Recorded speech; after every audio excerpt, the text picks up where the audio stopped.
Today I'm going to go over how to install a UEFI enabled ISO puppy Linux file to a USB bootable disk.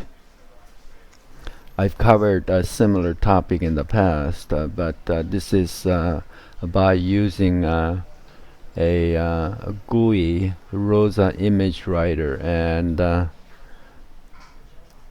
reference to this is in a Puppy Linux forum, discussion forum, under board index, general information, getting started, and system requirements, under the thread of making a CD or USB for your first boot. And this was put up by Rockage. So what we will do is we will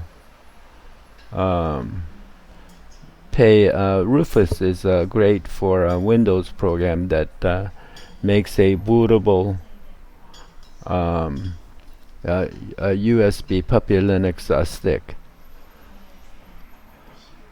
And for UEFI machine, this image writer works very well, and all you have to do is click here, RosaImageWriter, and download appropriate files. And what we'll end up doing is you have to make sure if you have a 64-bit machine, you download this program, RosaImageWriter 2.6.2.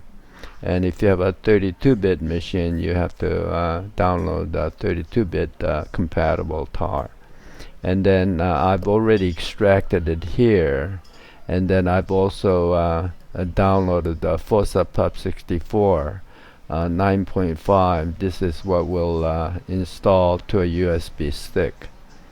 So you go ahead and click it on the RosaImageWriter, which I've extracted from this, and then it's very simple. You just click on the RosaImageWriter, and it gives you a choice. The image that we will go ahead and image into the USB stick is the FOSA Pup 64 9.5. You have to make sure that this is a UEFI enabled ISO.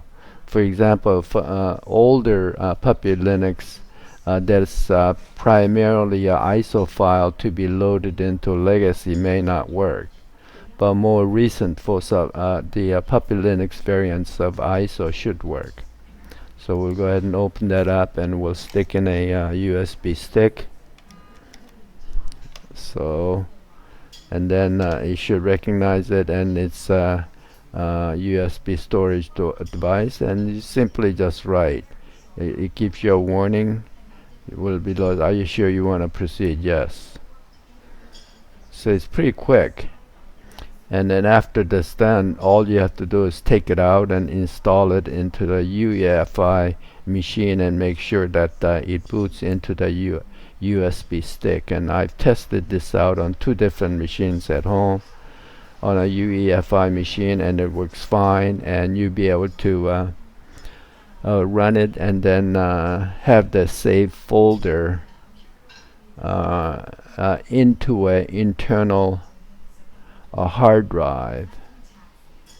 So this is a great small utility that works very well with Puppy Linux ISO files on a UEFI machine. And I think that's it. That's a short run today. Okay, I hope this is helpful. Thanks.